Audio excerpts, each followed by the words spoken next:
الحمد لله رب العالمين والصلاة والسلام على أشرف الأنبياء والمرسلين وعلى آله وصحبه أجمعين. أما بعد، سلسلة الفقه الجهادي د درسونو په لړۍ کې نن زموږ موضوع ده په موجوده طاغوتي حکومتونو کې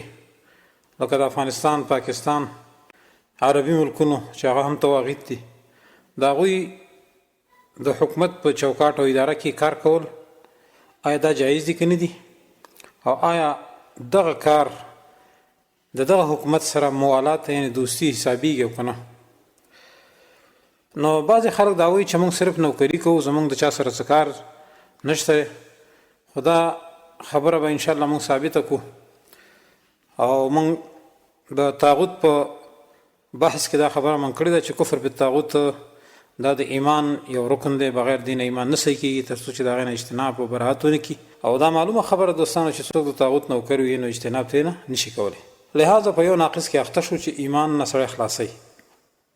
ځکه اوسني حکومتونه تقریبا د 10 نه برابره وجې دي چې د دغې وجې نه کافر او مرتد دي، اگر چې یو ناقصه وجه د ارتداد هم کافي ده، خو موږ دلته صرف لس وجې مختصرا ذکر کوو د دې دپاره چې د اورېدونکو ته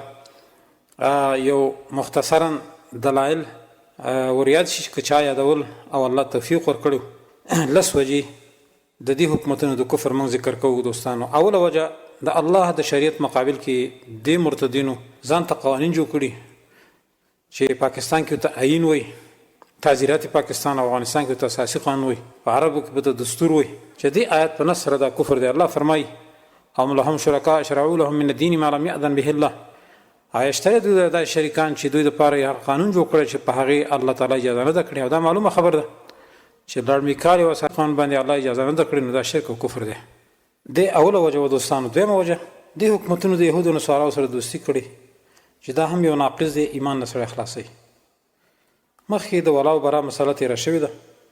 الله فرمایي ومن یتوله منکم فانه منهم،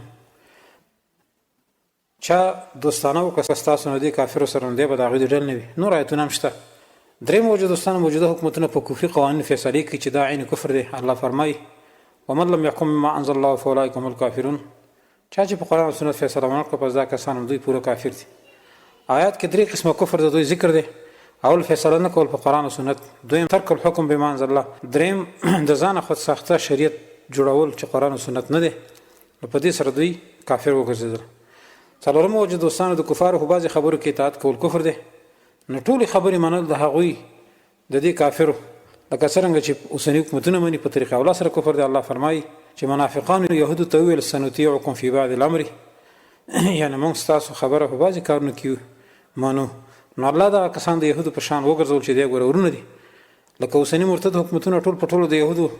او امریکې غلامان دي، څوک د روس غلامان دي، څوک د ایران غلامان دي، او دارنګې څوک د چین غلامان دي، او ټولې خبرې علی الاعلان مني. لہذا دوی هم د دغه حکومتونو په شان کفار دي، لکه څرنګه چې د دوی باداران او دارنګې دغه مشران دي. پنځمه وجه دوستانو موجوده حکومتونو د مجاهدینو طالبان سره دین په وجه جنګ کوي، د دوی قتل حلال ګڼي، دوی ته دهشتګر وایي د دین په وجه باندې، او د مسلمان سره د دین په وجه قتال کول کفر دی. شیخ الاسلام ابن تیمیه رحمه الله فرمایي اما اذا قتله على دین الاسلام مثل ما يفعل النصراني المسلمين على دينهم فهذا كافر شر من الكافر المعاهد، فإن هذا كافر محارب بمنزلة الكفار الذين يقاتلون النبي وأصحابه وهؤلاء مخلدون في جهنم كتخليد غيره من الكفار. مجموع الفتاوى شپږ دېرشم جلد 1 صفحه. یعنی کله چې مسلمان څوک په دین اسلام باندې قتلوي، لکه چې نصراني د مسلمانانو سره په دین قتال کوي، نو دا شخص گویا کافر دی، د معاهد کافر نه هم زیات شر والا دی، ځکه دا داسې محارب کافر دی لکه چې د رسول الله صلی الله علیه وسلم سره او د هغه د صحابه کرامو سره قتال کول،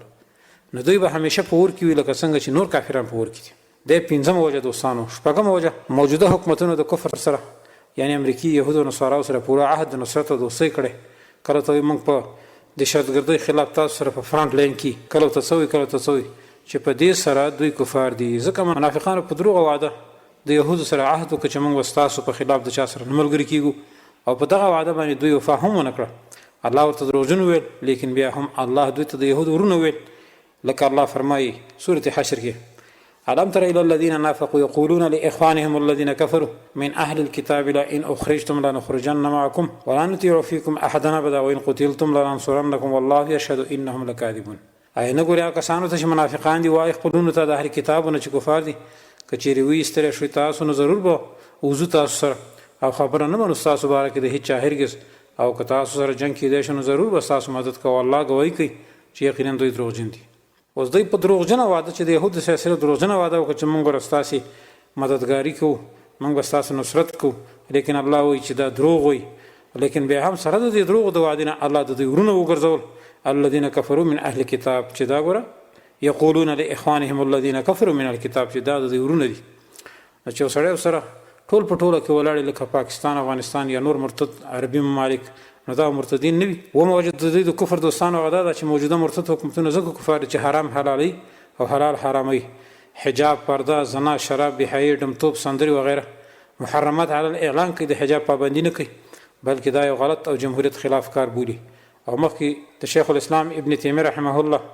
قول مون ذکر کړی هغه فرمایي والانسان متى حلل الحرام المجمع عليه او حرم الحلال المجمع عليه او بدل الشرع المجمع عليه كان كافرا مرتدا باتفاق الفقهاء دریم جلد 208 صفحات مجموع الفتاوی یعنی انسان چې کله اتفاقی حلال حرام کړي یا اتفاقی حرام حلال وګڼي او یا قانون شرعي بدل کړي په بل خاصه قانون باندې نو د په اتفاق د فقهاء مرتد دی لهذا اوسنی حکومتونه دوستانو د دې قول د شیخ الاسلام نه معلومه شو چې په اتفاق سره دا حکومتونه مرتد دي اته موجوده حکومتونه د الله د دین او حدود پورې خندا کوي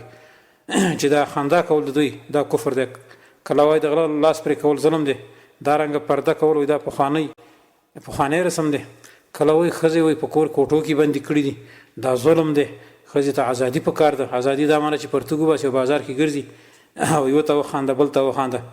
لیکن الله فرمای قل بالله وآياته ورسوله كنتم تستهزئون لا تعتذروا قد كفرتم بعد ايمانكم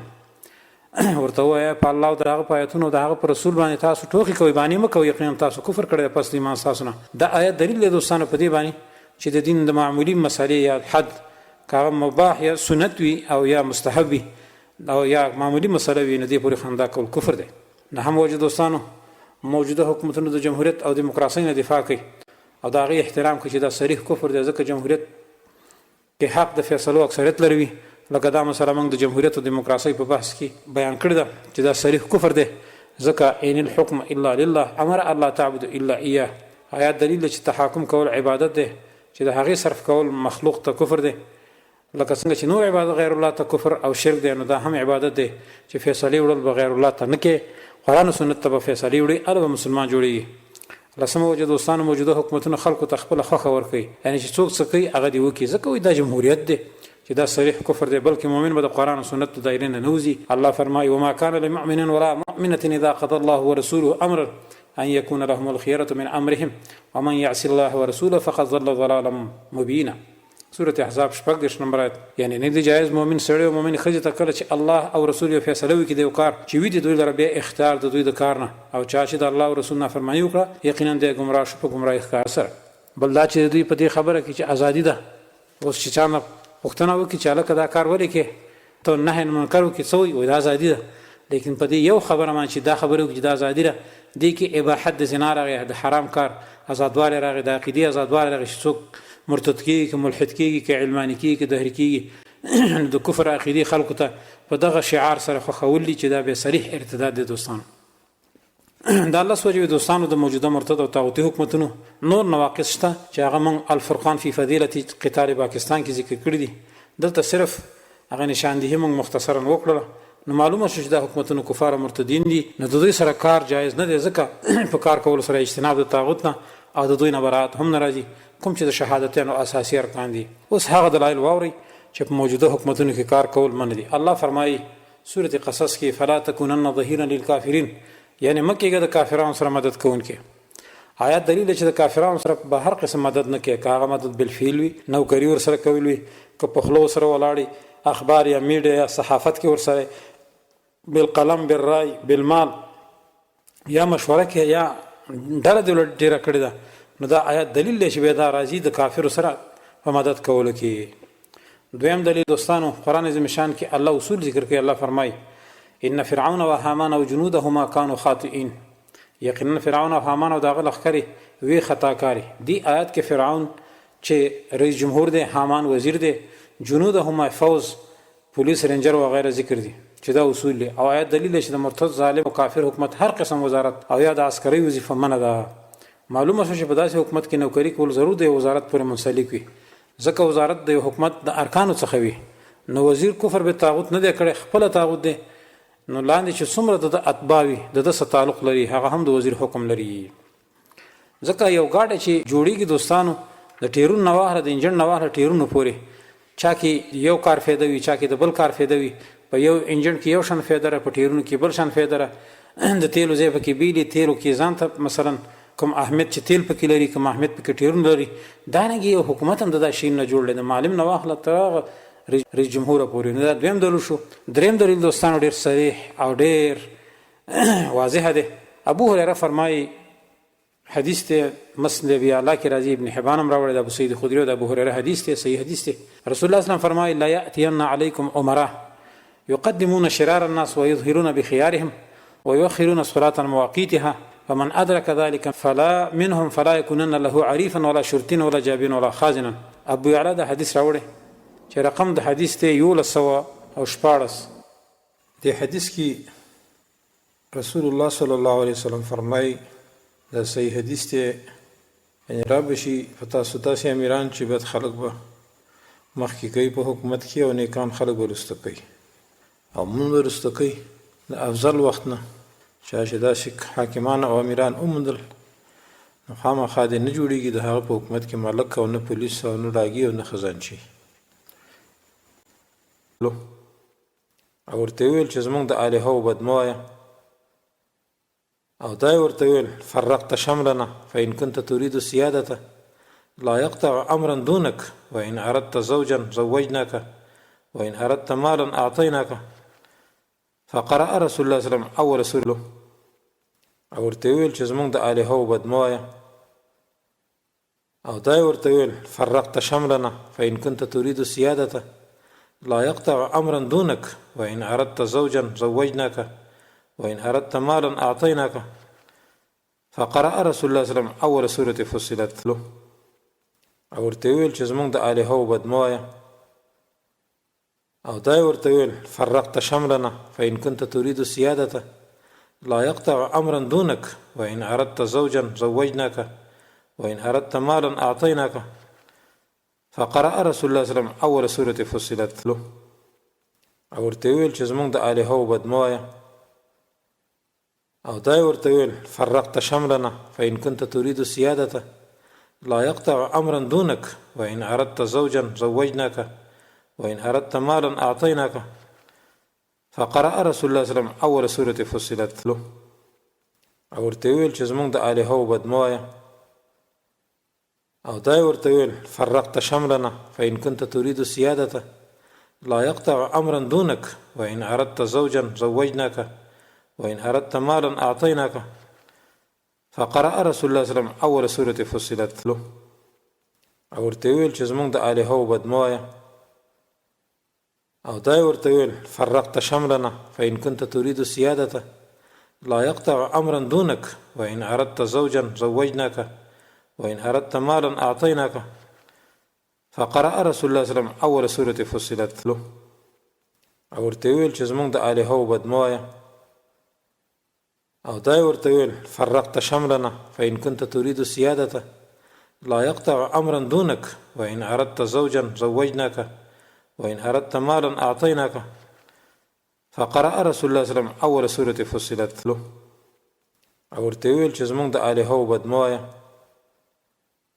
او دا ورته ویل فرقت شملنا فإن كنت تريد السيادة لا يقطع أمرا دونك وإن أردت زوجا زوجناك وإن أردت مالا أعطيناك. فقرأ رسول الله صلى الله عليه وسلم أول سورة فصلت له او ورته ویل چې زمونږ د الهو بد مه وایه او دا ورته ویل فرقت شملنا فإن كنت تريد السيادة لا يقطع أمرا دونك وإن أردت زوجا زوجناك وإن أردت مالا أعطيناك. فقرأ رسول الله صلى الله عليه وسلم أول سورة فصلت له او ورته ویل چې زمونږ د الهو بد مه وایه او دا ورته ویل فرقت شملنا فإن كنت تريد السيادة لا يقطع أمرا دونك وإن أردت زوجا زوجناك وإن أردت مالا أعطيناك. فقرأ رسول الله صلی الله علیه وسلم اول سورة فصلت له او ورته ویل چې زمونږ د الهو بدموایه او دا ورته ویل فرقت شملنا فإن كنت تريد سيادته لا يقطع أمرا دونك وإن أردت زوجا زوجناك وإن أردت مالا أعطيناك فقرأ رسول الله صلی الله علیه وسلم اول سورة فصلت له او ورته ویل چې زمونږ د الهو بدموایه او دا ورته ویل فرقت شملنا فإن كنت تريد سيادته لا يقطع أمرا دونك وإن أردت زوجا زوجناك وإن أردت مالا أعطيناك فقرأ رسول الله صلی الله علیه وسلم اول سورة فصلت له او ورته ویل چې زمونږ د الهو بدموایه او دا ورته ویل فرقت شملنا فإن كنت تريد سيادته لا يقطع أمرا دونك وإن أردت زوجا زوجناك وإن أردت مالا أعطيناك فقرأ رسول الله صلی الله علیه وسلم اول سورة فصلت له او ورته ویل چې زمونږ د الهو بدموایه او دا ورته ویل فرقت شملنا فإن كنت تريد سيادته لا يقطع أمرا دونك وإن أردت زوجا زوجناك وإن أردت مالا أعطيناك فقرأ رسول الله صلی الله علیه وسلم اول سورة فصلت له او ورته ویل چې زمونږ د الهو بدموایه او دا ورته ویل فرقت شملنا فإن كنت تريد سيادته لا يقطع أمرا دونك وإن أردت زوجا زوجناك وإن أردت مالا أعطيناك فقرأ رسول الله صلی الله علیه وسلم اول سورة فصلت له او ورته ویل چې زمونږ د الهو بدموایه او دا ورته ویل فرقت شملنا فإن كنت تريد سيادته لا يقطع أمرا دونك وإن أردت زوجا زوجناك وإن أردت مالا أعطيناك فقرأ رسول الله صلی الله علیه وسلم اول سورة فصلت له او ورته ویل چې زمونږ د الهو بدموایه او دا ورته ویل فرقت شملنا فإن كنت تريد سيادته لا يقطع أمرا دونك وإن أردت زوجا زوجناك وإن أردت مالا أعطيناك فقرأ رسول الله صلی الله علیه وسلم اول سورة فصلت له او ورته ویل چې زمونږ د الهو بدموایه او دا ورته ویل فرقت شملنا فإن كنت تريد سيادته لا يقطع أمرا دونك وإن أردت زوجا زوجناك وإن أردت مالا أعطيناك فقرأ رسول الله صلی الله علیه وسلم اول سورة فصلت له او ورته ویل چې زمونږ د الهو بدموایه او دا ورته ویل فرقت شملنا فإن كنت تريد سيادته لا يقطع أمرا دونك وإن أردت زوجا زوجناك وإن أردت مالا أعطيناك فقرأ رسول الله صلی الله علیه وسلم اول سورة فصلت له او ورته ویل چې زمونږ د الهو بدموایه او دا ورته ویل فرقت شملنا فإن كنت تريد سيادته لا يقطع أمرا دونك وإن أردت زوجا زوجناك وإن أردت مالا أعطيناك فقرأ رسول الله صلی الله علیه وسلم اول سورة فصلت له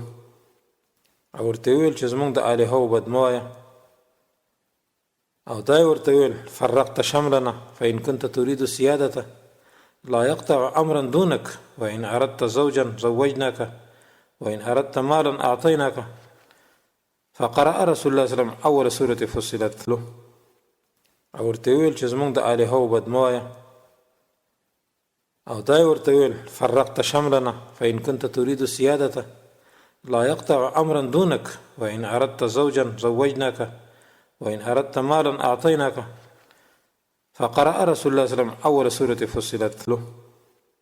او ورته ویل چې زمونږ د الهو بدموایه او دا ورته ویل فرقت شملنا فإن كنت تريد سيادته لا يقطع أمرا دونك وإن أردت زوجا زوجناك وإن أردت مالا أعطيناك فقرأ رسول الله صلی الله علیه وسلم اول سورة فصلت له او ورته ویل چې زمونږ د الهو بدموایه او دا ورته ویل فرقت شملنا فإن كنت تريد سيادته لا يقطع أمرا دونك وإن أردت زوجا زوجناك وإن أردت مالا أعطيناك فقرأ رسول الله صلی الله علیه وسلم اول سورة فصلت له او ورته ویل چې زمونږ د الهو بدموایه او دا ورته ویل فرقت شملنا فإن كنت تريد سيادته لا يقطع أمرا دونك وإن أردت زوجا زوجناك وإن أردت مالا أعطيناك فقرأ رسول الله صلی الله علیه وسلم اول سورة فصلت له او ورته ویل چې زمونږ د الهو بدموایه او دا ورته ویل فرقت شملنا فإن كنت تريد سيادته لا يقطع أمرا دونك وإن أردت زوجا زوجناك وإن أردت مالا أعطيناك فقرأ رسول الله صلی الله علیه وسلم اول سورة فصلت له او ورته ویل چې زمونږ د الهو بدموایه او دا ورته ویل فرقت شملنا فإن كنت تريد سيادته لا يقطع أمرا دونك وإن أردت زوجا زوجناك وإن أردت مالا أعطيناك فقرأ رسول الله صلی الله علیه وسلم اول سورة فصلت له او ورته ویل چې زمونږ د الهو بدموایه او دا ورته ویل فرقت شملنا فإن كنت تريد سيادته لا يقطع أمرا دونك وإن أردت زوجا زوجناك وإن أردت مالا أعطيناك فقرأ رسول الله صلی الله علیه وسلم اول سورة فصلت له او ورته ویل چې زمونږ د الهو بدموایه او دا ورته ویل فرقت شملنا فإن كنت تريد سيادته لا يقطع أمرا دونك وإن أردت زوجا زوجناك وإن أردت مالا أعطيناك فقرأ رسول الله صلی الله علیه وسلم اول سورة فصلت له او ورته ویل چې زمونږ د الهو بدموایه او دا ورته ویل فرقت شملنا فإن كنت تريد سيادته لا يقطع أمرا دونك وإن أردت زوجا زوجناك وإن أردت مالا أعطيناك فقرأ رسول الله صلی الله علیه وسلم اول سورة فصلت له او ورته ویل چې زمونږ د الهو بدموایه او دا ورته ویل فرقت شملنا فإن كنت تريد سيادته لا يقطع أمرا دونك وإن أردت زوجا زوجناك وإن أردت مالا أعطيناك فقرأ رسول الله صلی الله علیه وسلم اول سورة فصلت له او ورته ویل چې زمونږ د الهو بدموایه او دا ورته ویل فرقت شملنا فإن كنت تريد سيادته لا يقطع أمرا دونك وإن أردت زوجا زوجناك وإن أردت مالا أعطيناك فقرأ رسول الله صلی الله علیه وسلم اول سورة فصلت له او ورته ویل چې زمونږ د الهو بدموایه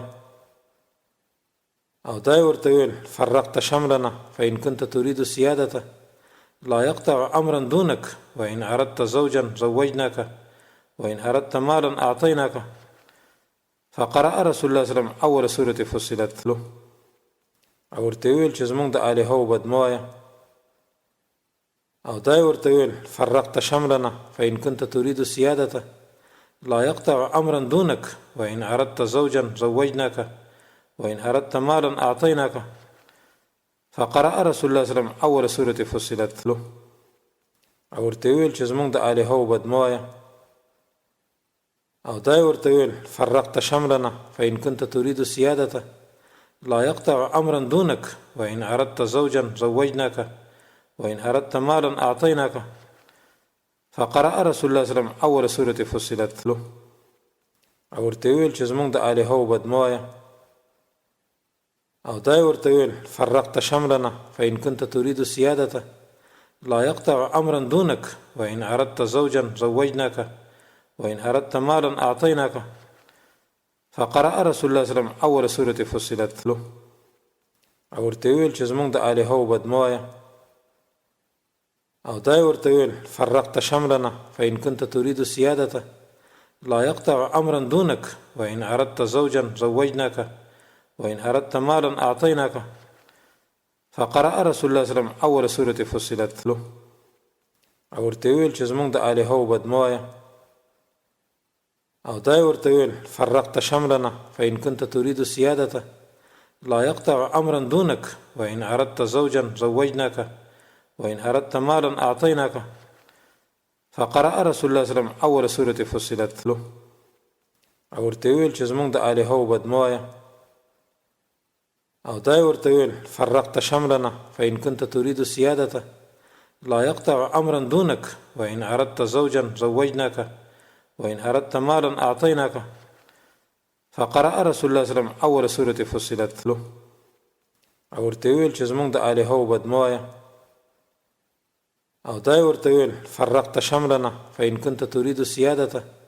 لا يقطع أمرا دونك وإن أردت زوجا زوجناك وإن أردت مالا أعطيناك فقرأ رسول الله صلى الله عليه وسلم اول سورة فصلت زوجناك وإن أردت مالا أعطيناك. فقرأ رسول الله صلى الله عليه وسلم اول سورة فصلت. تفسیر ابن کثیر راخستی چې رسول الله صلی الله علیه وسلم ته کله چې عتبه راغی د قریش را لېږلو چې ته د پیغمبر ته داسې ووایه چې ګوره زمونږ جماعت او ډله دې بې اتفاقه کړه، که مشري غواړي نو تا به امیر کو، تر دې چې موږ به هېڅ کار ستا نه بغیر نه کوو چې ستا فیصله نه وي. که ښځه غواړي نو ښځه به درته درکړو، که مال غواړي مال به درکړو. نو رسول الله صلی الله علیه وسلم د سورة فصلت هغه اول ولوست. اوس وګورئ د مشرکینو په دغه پیشنهاد کې اگر که یو مکافر هم نو، صرف د طاغوت د نظام امارت، صدارت او نوکري وه، لیکن باوجود د دې هم رسول الله صلی الله علیه وسلم یو شی هم په نوم د مصلحت ونه کړ او نه دغه نوکري وکړه او نه دغه شیان قبول کړه. او مشرکینو د رسول الله صلی الله علیه وسلم صرف دا غوښتي چې ته زمونږ شرک ته شرک مه وایه، تصریح زمونږ په کفر مه کوه. د طاغوت مصلحین او نوکران نن تاسې وګورئ چې هغوی د حدیث ته سوچ وکړي چې رسول الله صلی الله علیه وسلم صدارت قبول نه کړ، سره دې نه چې دې کې مصلحت و، ده به م ویلي وه که نه چې زه به دعوت وکړم، لیکن هغه دا کار ونه کړ. خو لیکن افسوس چې د اوسنۍ زمانې مرتدین طواغیت د دوی نوکران اگر که مولیان هم وي د کفر او طاغوت چوکیدارۍ ته رشوتونه افسرانو ته ورکوي چې یاره زه اوس په دې حکومت کې ورننوځم او نوکر جوړ شم، یو چوکیدار ولې نه وي چې دا چوکیداري راله راکړي. د قونسلرۍ دارنګې پارلمان غړي، د اسمبلۍ غړي خلکو نوټونه په پیسو باندې غواړي، بیا وایي دا مصلحت دی. آیا رسول الله صلی الله علیه وسلم په مصلحت ښه پوهېدلو که نه؟ ته د طاغوت اجرا په مصلحت باندې ښه پوهېږي. رسول الله صلی الله علیه وسلم چې دا عهده د طاغوت قبوله نه کړه، هغه په دې پوه چې په دې نوکرۍ کې اظهار د ولا او برا نشي کېده، د دوستۍ او دښمنۍ اظهار نشي کېده، او چې ولا او برا نه وي هغه توحید نه دی دوستانو. دویم دلیل دوستانو، سعد بن ابي وقاص فرمای چې قریش رسول الله صلی الله علیه وسلم ته راغله او د هغه نه یو مجلس طلب کړه چې یاره موږ به تا سره کینو. رسول الله صلی الله علیه وسلم یو مجلس منتخب کړو، دوی راغله ورسره کېناستو، خو په شرطي کې چې دا غریب صحابه ته د ځان نه لرې کړي. نو هغه دا کار وکړو. نو الله دا آیات نازل کړو ولا تطرد الذين يدعون ربهم بالغداة والعشي يريدون وجهه ما عليك من حسابهم من شيء وما من حسابك عليهم من شيء فتطردهم فتكون من الظالمين. سورة انعام 250 آیات کې الله فرمایي. نو الله چې دا آیات نازل کړو د دې معنی دا ده چې مشړه کسان چې بلی رب خپل ته سحر او بیګا غواړي دوی مخ د الله تعالی نشته په تا باندې دوی مبارک هیڅ حساب او نه په دوی باندې ستا مبارک هیڅ حساب شته، بس که دې وشړ نو شیبه ته د ظالمانو. اوس د قریشو په دې خبره کې د دعوت لوی مصلحت هغه دا چې د قریش ته رسول الله صلی الله علیه وسلم دعوت ورکړی وی او دا معمولی شرط ځکه دغه صحابه کرام غریبانانو خو ایمان مضبوطو نو واپس کېدل، لیکن دا رنګه مصلحت الله تعالی ته خوښ نشو. ځکه په دې کې دغه فقیرانو صحابه کرامو د زړونو ماتوالی و، هغوی شرمندګي وه، ځکه شرمېدل چې ولې د رسول الله د مجلس نه موږ وشړلی شو. دا رنګه نن هم که یو مرتد او طاغوتي حکومت د مجاهدینو د بعضو ګروپونو سره که خبرې کوي او دا شرط لګوي چې فلانی مجاهد دې نه وي، دا شرط به قبول نه وي دینه آیات په تقاضا باندې، ځکه د دې مرتدینو سره خبرې کول په کار نه دي، د دوی علاج صرف او صرف قتل دی. نو نوکري خو اخو ځان ته خبره ده، خو بیله خبره ده. نو د دې نه هم دا معلومه شو چې دا مصلحت د الله خوښ نشو، سره دی نه چې د رسول الله صلی الله علیه وسلم دا دعوت دلته چلیدلو. نو د مصلحت دعوت په نوم باندې په دې حکومتونو کې کار کول دوستانو د دې آیات نه خلاف. دریم عبد الله بن مکتوم چې کله رسول الله صلی الله علیه وسلم ته راغی او د دین د مسالې پوښتنه یې ترې کوله، رسول الله صلی الله علیه وسلم سره د قریشو کفارو خبرې کولې و د رسول الله دا تمه هم کوله چې دوی به اسلام راوړي او دې کې مصلحت د دعوت هم، لیکن الله د سورة عبسه اول نازل کړو او رسول الله صلی الله علیه وسلم ملامت کړو چې ګوره دا کار مه کوه. و د ابن مکتوم رضی الله عنه ایمان هم کلکو، لیکن الله دا مصلحت خوښ نه کړو چې هغوی دا مشرکین به ایمان راوړي یا به را نه وړي. لیکن دې کې مصلحت نشته چې ته یو ړوند صحابي د مجلس ته توجه نه کې او پیغمبر په دې خبره باندې ملامت که چې پیغمبر غوړه دې کې مصلحت نشته د ړوند صحابي مخه پکوه سره دې چې د رسول الله صلی الله علیه وسلم د دې صحابي توهین غرض هم نو چې رضا د صحابي نه توهین کوم د پور ټوخه وکم یا دې ما تسبخ کارینه لیکن الله تعالی ته دا مصلحت خوښ نشو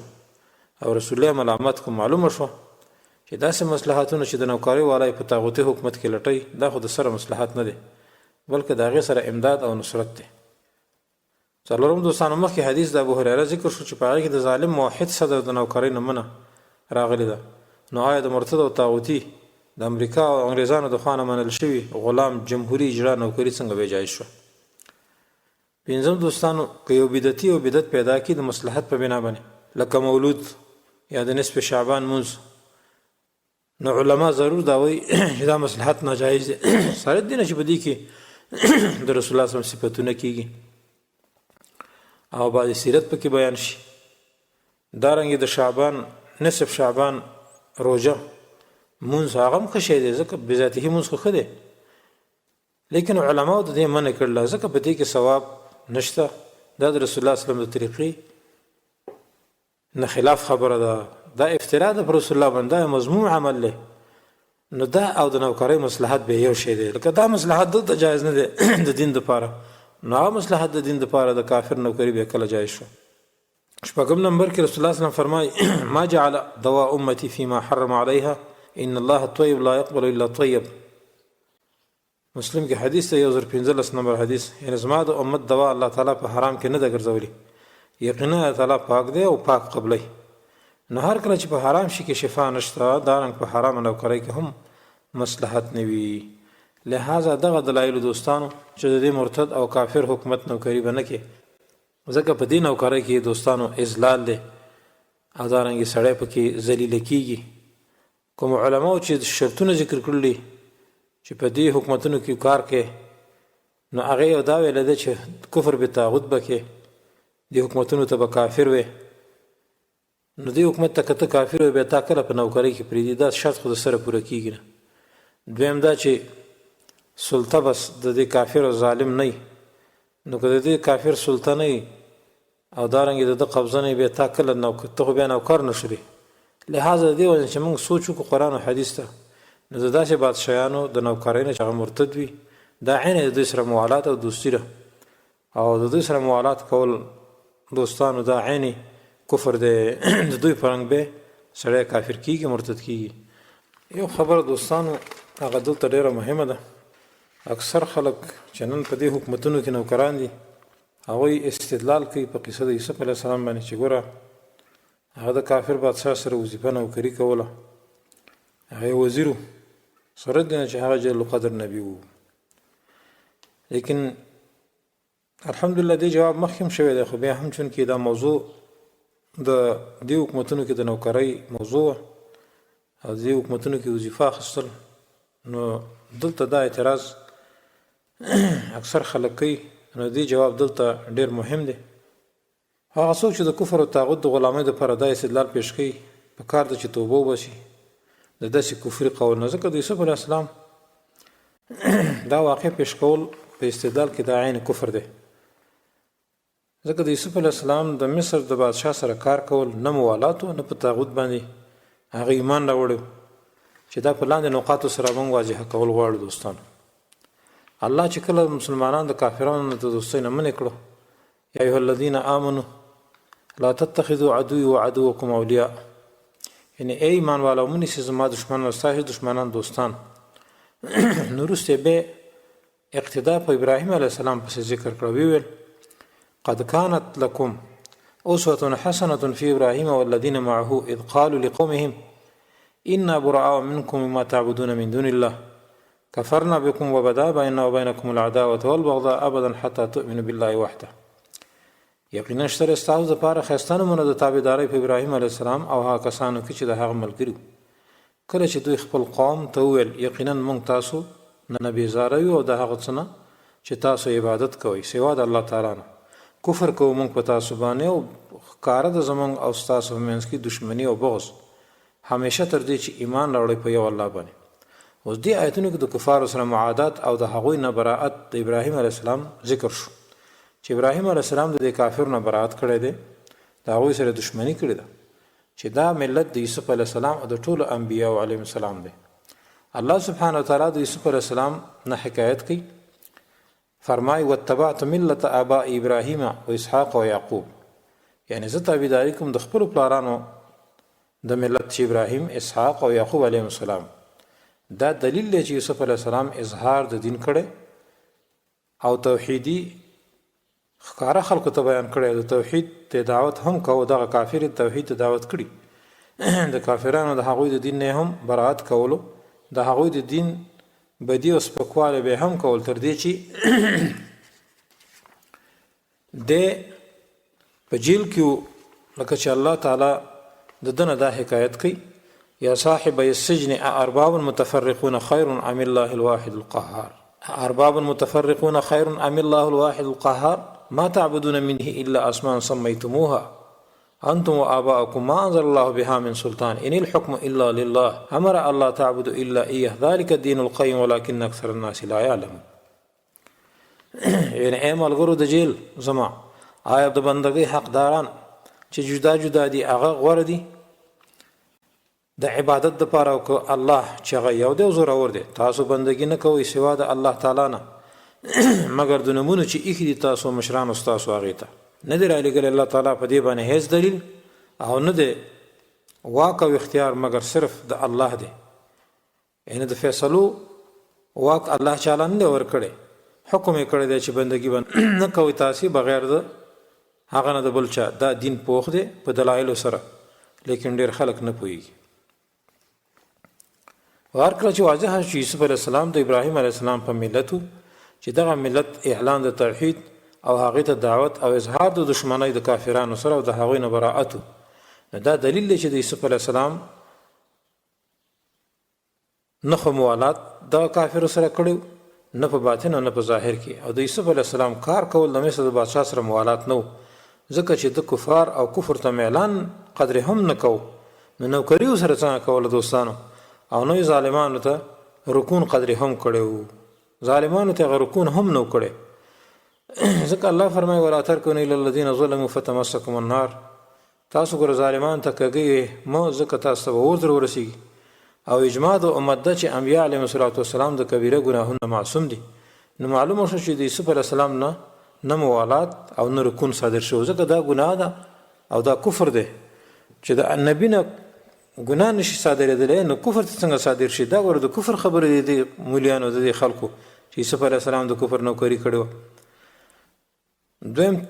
چا دا هم ویلي دي چې د یوسف علیه السلام په لاس دغه بادشاه د مصر اسلام راوړی. امام قرطبي او ابن کثیر د مجاهد نقل کړي دي چې د یوسف علیه السلام دغه بادشاه بیا مسلمان شوی و، نو بیا چې کله مسلمان شو خبره خلاصه شو، نو بیا خبره خلاصه شو، دي کې بیا اعتراض حاجت نشته. خو دا اسلام د غالبا چې صحیح ثابت نه دی. دریم دوستانو د ټولو انبیا علیهم السلام حقیقي دعوت کفر بالطاغوت او ایمان په الله باندې. الله فرمایي ولقد بعثنا فی کل امة رسولا ان اعبدوا الله واجتنبوا الطاغوت، یقینا لیږلي موږ په هر امت کې پیغمبر او دوی دا دعوت کړو چې تاسو د یو الله بندګي کوئ او اجتناب د طاغوت نه وکړئ. نو انبیا علیهم السلام د دې اصل عظیم دپاره راغلي چې کفر بالطاغوت او ایمان بالله دی. نو چې کله موږ یوسف علیه السلام د طاغوت نوکر جوړ کړو، نو دا تکذیب د دې آیت نه دی دوستانو. آیا دا آیت د مولیانو نه دی لوستی؟ څلورم دوستانو اصولي قاعده ده چې متشابه به محکم ته رد کولی شي.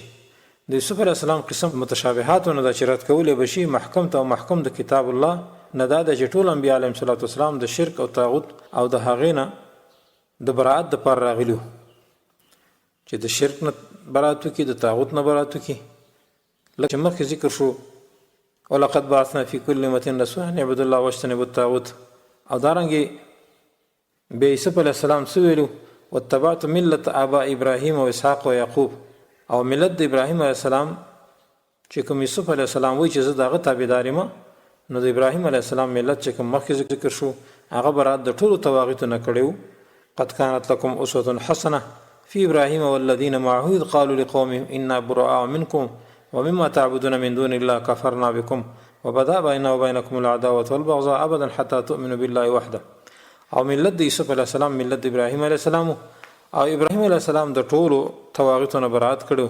نو بیا څنګه یوسف علیه السلام د طاغوت معاون شو؟ څنګه به نبی الکریم ابن نبی الکریم المعصوم کوم چې را لېږلی شوی دی په اصل توحید او براعت د طاغوت سره؟ زه خو وایم چې دا بالکل د کفر خبره ده دوستانو، چې ګویا د کفر نوکري کړې ده. پنځه مرکله چې بادشاه ویل وقال الملك ائتوني به استخلصه لنفسي فلما كلمه قال انك اليوم لدينا مكين امين،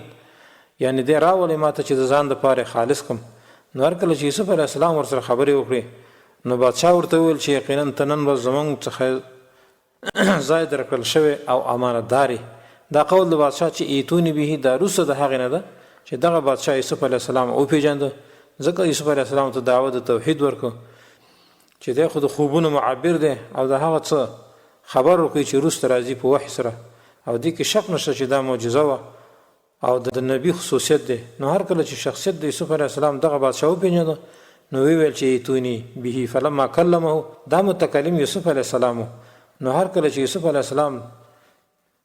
السلام دته د توحید دعوت وکړو، د طاغوت نه د براعت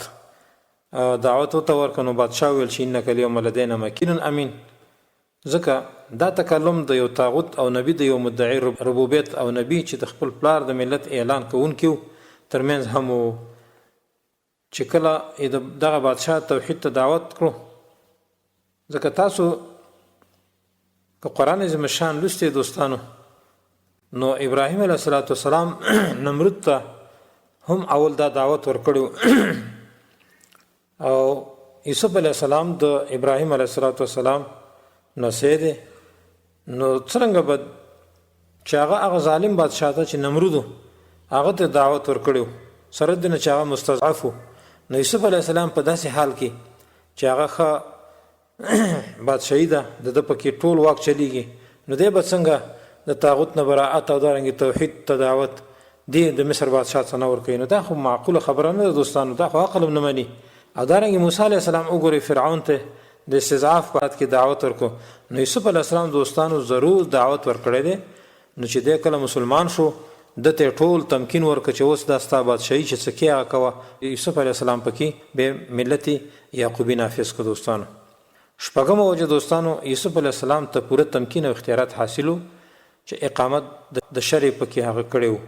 دلیل پې دا دی وکذلک مکننا لیوسف فی الارض یتبوأ منها حیث یشاء نصیب برحمتنا من نشاء ولا نضیع اجر المحسنین. اوس دې آیات کې دوستانو الله فرمایي چې دغه شانې موږ ورکړی و یوسف علیه السلام ته په ځمکه کې ځای جوړو به د هغې نه چې کوم ځای به یې خوښه وه،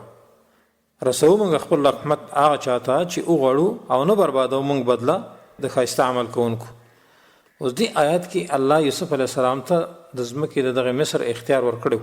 دې ته تمکین ویلی کېږي، او تمکین چې عام مؤمنانو ته الله ورکړي نو هغه خلافت پکې قایموي. نو یوسف علیه السلام پکې خلافت قایم کړی و، ځکه مکننا لیوسف راغلی دی. نو دی نه دی ویلی چې یاره ده ته یو وزارت ورکړل شوی، نه تمکین د دغې مصر ټولو الله ورته ورکړی و. نو ده پکې قانون د یعقوبي شریعت نافذ کړی و. بل دلیل پې دا دی، اووم دلیل چې یوسف علیه السلام شریعت قانون نافذ کړو. کذلک کدنا لیوسف ما کان لیاخذ اخاه فی دین الملک، یعنی بادشاه مصر په قانون کې بیا د غل اخیستل او د ځان سره سارول نه و، دا خو د یعقوبي شریعت کې ده و، صرف په ملت یوسفي کې و. معلومه شوه چې د بادشاه مصر قانون ختم شوی و. اتم نمبر کې ابراهیم علیه السلام چې کله د مشرکین نه براعت وکړو او بیا په شام کې مسکون و هلته سکونت و، بیا د ابراهیم علیه السلام نه وروسته اسحاق بیا یعقوب بیا بني یعقوب علیهم السلام راغلل. نو معلومه شوه چې په شام کې دوی د یو الله عبادت کولو، د طواغیتو نه براعت هم کولو. نو هر کله چې یوسف علیه السلام خپل پلار او ورونه مصر ته وغوښتل، معلومه شوه چې دغه وخت کې مصر دار اسلام نه دار کفر. ځکه دا ناممکنه خبره چې یعقوب علیه السلام د خپل پلار ابراهیم علیه السلام ځای پرېږدي او د طاغوت د نظام لاندې کینی. نو هر کله چې مصر بیا وروسته دار کفر وګرځېدو، نو الله فرعون ته موسی علیه السلام راولېږه. وقال موسی یا فرعون انی رسول من رب العالمین حقیق على الله اقول على الله الا الحق قد جئتكم ببينة من ربكم فارسل معي بني اسرائیل. نو د دې نه دا معلومه شو دوستانو چې مصر د یوسف علیه السلام په وخت کې دار اسلام ګرځېدلی و. د یوسف علیه السلام پوره اختیاراتو پکې د پکې خپل ملت یوسفي او یعقوبي نافذ کړو او دا دلیل دی ګوره چې د غل نه به په مصر بادشاه چې کوم دغه وخت کې حاکم و د هغې وخت کې د غل حصارول نو چې ځان سره به حصار کړي دا په ملت د یوسفي او د یعقوبي کې چې غل به یو کال د ځان سره ساتي نو چې چا چې بغلا وکړه نو یوسف علیه السلام د خپل ورور سره دا کار وکړو اگر که دا په وحی سره وکذلک کیدنا لیوسف الله وایي دغه شان چل موږ یوسف علیه السلام ته ښودلی دا په وحی سره نو معلومه شو دوستانو چې د یوسف علیه السلام په قصه باندې دلیل نیول د کفر په نظامونو کې د طاغوت په نظامونو کې چې هغه نوکري کړې دا د کفر خبره ده او دغه اته جواب دی الله دې وکړي چې موږ او تاسو په عمل وکړو هذا واخر دعوانا ان الحمد لله رب العالمين وصلى الله تعالى على خير خلقه محمد وآله وأصحابه أجمعين